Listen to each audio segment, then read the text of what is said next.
successful for us.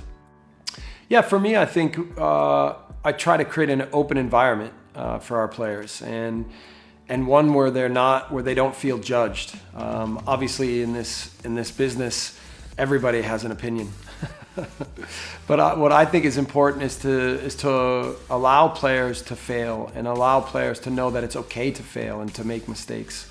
And that when we do that, that's the only way to get better is by failing and learning from mistakes and then adding it to who we are so that we can be better the next time that we're faced with those same problems. Well, I think first with Erling Haaland, he is an incredible professional.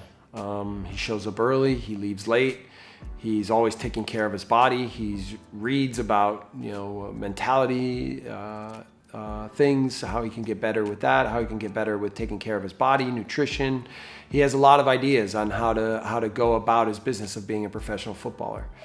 And then I think for him, it's just finding the right times to encourage him, to give him little hints as to how to handle certain moments on the field, off the field, to continue to create clarity for what his role is, how he can help the team continue to grow.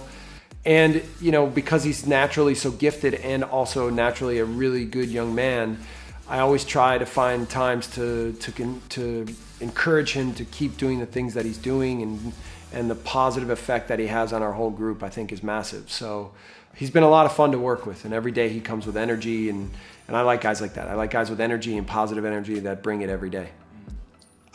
Obviously, Erling Haaland has now, his name is on the market, and everyone has now begun to understand how good he can be and how good he is.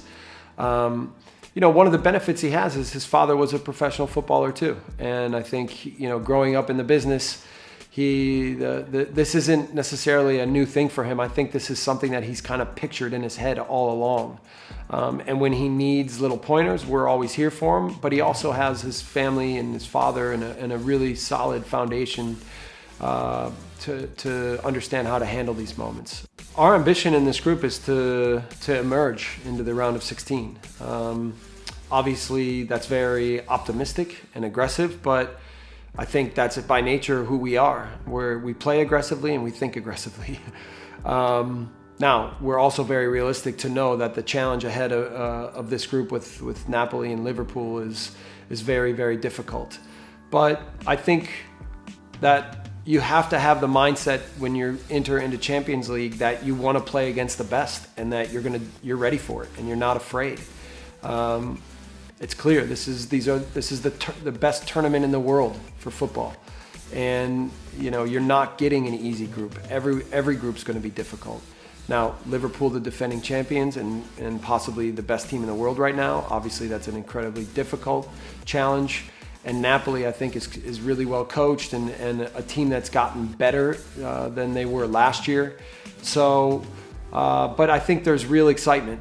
And with our group and our aggressive style of play, we're going to go after each opponent and each game.